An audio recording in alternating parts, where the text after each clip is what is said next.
We just got a ton of news about the future of ESO, some of it short-term, right around the corner with Season 0 on April 2nd, some of it coming later this year with Seasons 1 and 2, and we even have confirmation that the next zone is coming with Season 3 at the start of 2027. I was fortunate enough to get an early look at the ESO Direct reveal and attend a live Q&A session with Zoss, so some of the info in this video will be from their presentation and some of the additional details given will be from the Q&A session. I do think it's worth clarifying before we start that there will be a couple of limited time events that we'll discuss, like the Night Market and the High Seas of Tamriel event, but most of the new features are permanent additions to the game. I think there was a bit of confusion there. They are introduced in a season, but the quest lines, Sage's Vault, Favors, Rumors, Solo Dungeons, etc., these are all forever in the base game for free once they launch. So in this video, I'll cover everything we know so far, but before we get into what's further down the road, let's take a look at what's right around the corner with Season 0.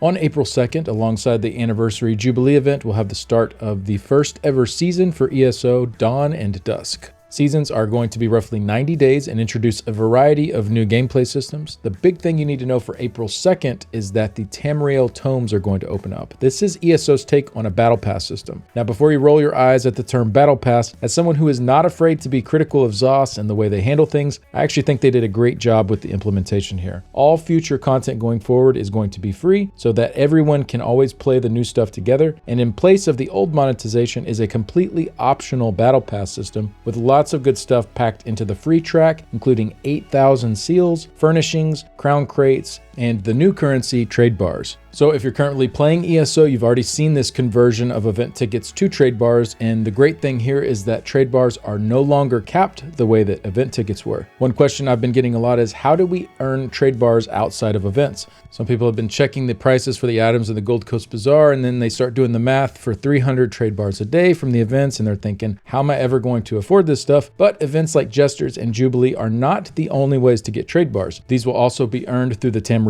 Tomes system, along with the new Veterancy PvP progression system that we'll go over in just a bit. We don't have details yet on the amount of trade bars that we'll get from Veterancy, but we do know there will be 9,000 trade bars in the free track of the Battle Pass every 3 months, so 36,000 trade bars that you can earn every year without spending a penny. On top of that, they'll be putting 1,500 trade bars every 3 months in the paid track of the Battle Pass. I also got 100 trade bars when I killed the trial boss in the Night Market on the PTS, so it looks like they will probably also scatter these around in other various activities in the game as well. So between all of the sources, we're going to have a ton of trade bars to spend in the Bazaar, and they did clarify that you will not be able to spend money to purchase additional trade bars. You'll have to earn these through in-game means. So I covered everything available right now in the Bazaar in this video here. I'll have it linked below, but keep in mind, once the season starts, they will be adding even more items to the Bazaar that will be there for the 3-month duration of the season. They said there will be over 100 items total in the Bazaar for Season 0. Pretty awesome new system, lots of cool stuff to work towards. I think the first ones I'll be going for are the new skill styles.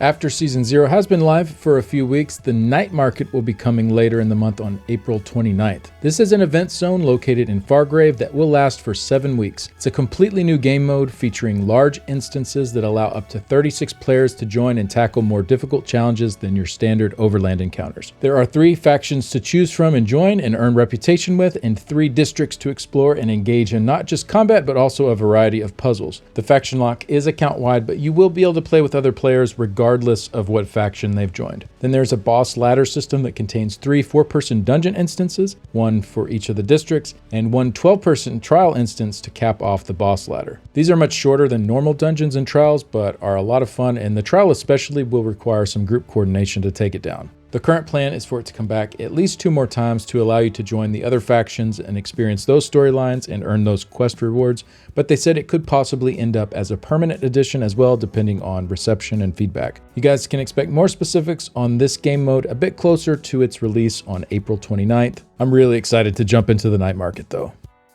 We also found out that Challenge difficulty, previously called Overland difficulty, will be released on June 8th towards the back end of Season 0. This is an opt-in system for Overland, Delves, public dungeons, and quest instances where you can tailor the difficulty to your liking with 4 different challenge modes. As of now, the rewards for tackling the higher difficulties are increased gold and XP, but they said they've designed it to be a system they can continue to add on to as time goes on. Artea had a great video breaking down everything we know so far. I definitely recommend checking it out. I'll have it linked down below.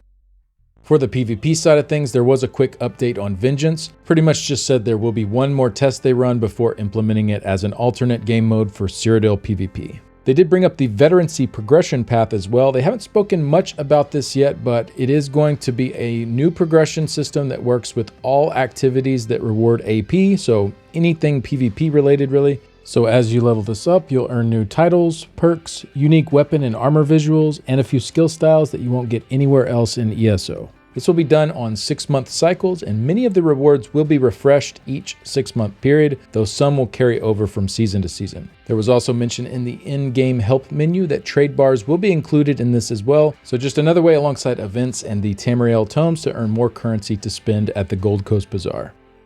They also recapped that huge list of quality of life changes that came with Update 49. Really great stuff here. I have a full video breaking all of those down. If you haven't seen it or you just need a refresher, I'll have it linked down below. They didn't really get into the Update 50 quality of life stuff. It's much lighter than Update 49. They didn't really talk about updates in general in this presentation. It was more focused on seasons, but we can still expect the class masteries for pure classes and the werewolf rework in Update 50, the warden refresh in Update 51, and the sork refresh in Update 52. So it's important to know that now these updates are decoupled from the seasons, so they'll be kind of staggered out as they release.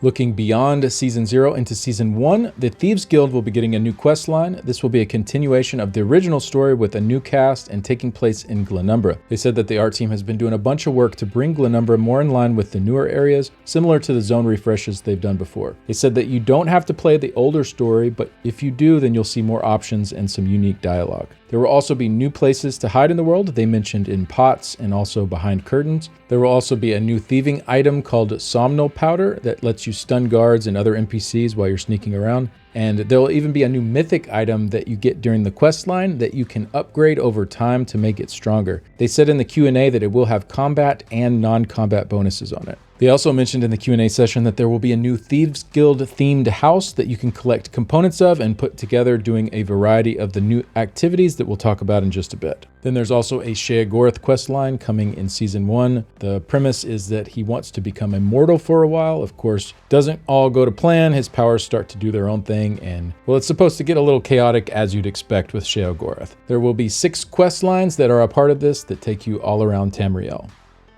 There's also some new gameplay systems coming with Season 1. The first is Favors. So these are their new take on daily quests. They're tied to specific characters and guilds. They send you all over the world doing all different kinds of activities. They said they're kind of an homage to the hireling letters in that each favor has an ongoing story attached to it. Each day that you complete a specific favor, you'll get a letter that continues that character or guild's narrative. Then you'll get a special reward that's tied to them as you finish their story arc. One example they gave was something personal like a self-portrait that you can hang in your house. They said it's a good excuse for them to bring back older characters as well.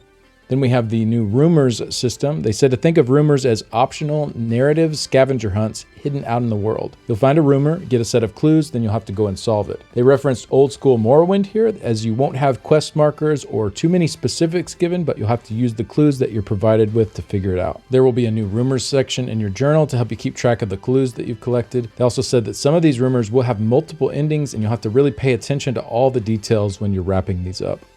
Next, we have new dynamic world events. These will be a combination of bigger public challenges like hero storms, plus interesting moments you stumble across in the world. These events can pop up all across the world. They scale based on how many players jump in, and there are several stages to work through to finish them up. They said there's different sizes and different goals to these. It's not just kill stuff till a boss spawns. Some examples they gave were rescuing animals in danger, defending a farm under attack, or teaming up to hunt down an epic vampire. They mentioned in the Q&A that we will see the beginnings of these in Glenumbra in Season 1, and this is just a starting point. They said it's a system that they want to keep expanding well beyond Season 1 as well. So it reminds me a bit of Fates in Final Fantasy XIV. If anyone's played that, I think this is a pretty cool way to shake things up a bit in overland content.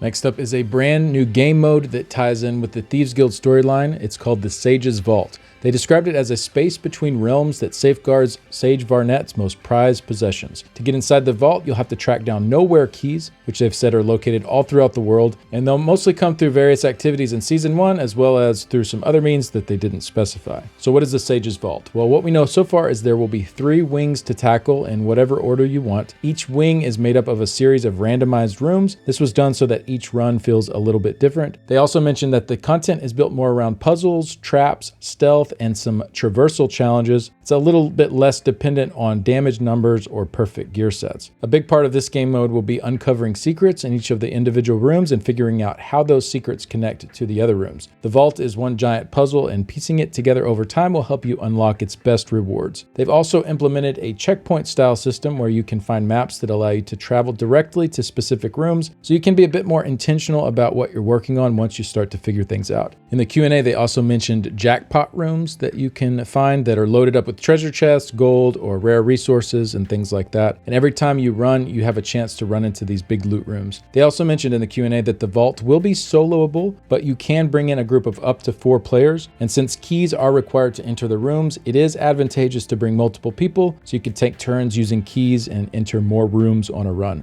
And then finally, they did mention that there will be a mount that you can earn from the vault as well. Like the night market, this is experimental and full of challenges they haven't really attempted before, so I'm super excited to jump in and see what this is all about. There's also a new event coming, the High Seas of Tamriel. They said this is a new type of event that introduces naval combat elements and undersea exploration. So there will be deep sea fishing, ship battles, as well as combat sequences on the ocean floor. They didn't mention if this was PvE or PvP based, but they did say whether you're primarily a solo or group-based player, there will be challenges here for you. Not a lot of additional info at this time. Originally, this was shown as a part of Season 1. However, in this reveal, they did not mention if that is still the intended timeline. I guess we'll find out as that gets a little closer. We're not done yet though. A lot of new stuff coming. We have the new solo dungeons mode as well. These are going to be reimagined versions of existing dungeons that are altered to be designed for solo players or players with companions. The first 2 solo dungeons to be released are Moonhunter Keep and March of Sacrifices. Part of the intent was to give players a way to explore the story and locations without the rushed pace that often comes with groups. There's a basic story difficulty for those that just want to experience the quest, and there's also an opt-in difficulty increase at the start of the dungeon for those who want a bit more challenging experience.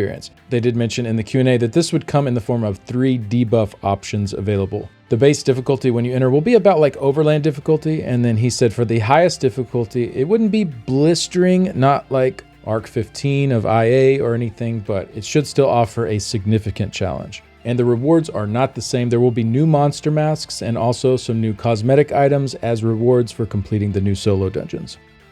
For the new trial, Crimson Veldt, we didn't find out a ton of new info about it, but there was some nice concept art shown. They did point out that this is their first base game trial in 12 years, which is really great. All of the content going forward, being a part of the base game, is just so good for not splitting up the player base and allowing everyone to jump in and enjoy the new stuff together. They also mentioned this is the first trial that has hard mode trash packs, or base pop as Zoss calls them. In the Q&A sessions, Finn mentioned that additional score will be added for activating this, and it is separate from the boss. So you could activate hard mode for the trash, but then leave it off for the bosses if you want. I'm not sure if you can do the reverse, if you can leave the hard mode off for the trash and still do hard mode for the bosses, or if that is required. We'll find out soon enough on that. He also mentioned that this would come out later in Season 1, not at the initial release, and that seems to be a theme spread throughout a lot of these new systems and features. Instead of the old system where 4 times a year we got everything at once, it seems like they're trying to spread things out more evenly throughout the year.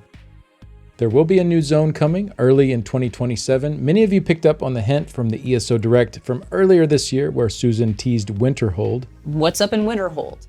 Well, they acknowledged that tease on this most recent reveal as well and said there will be storms coming to the Skyrim region later this year and continuing into early 2027. And the first season for 2027, which will be Season 3, will be a Skyrim season. This was already largely speculated to be the case due to the earlier tease, as well as the graphics shared back in January that showed the dynamic storms in Skyrim, as well as the Greymoor chapter, which has the Western Skyrim Zone becoming part of the base game during Season 2. So this is the perfect way to lead into Season 3 with the new zone, as everyone will be able to explore Western Skyrim first, and then the new area following it in 2027. They also refer to this area as their first excursion zone, said it will be built more around exploration and discovery, not just a templated list of things to do.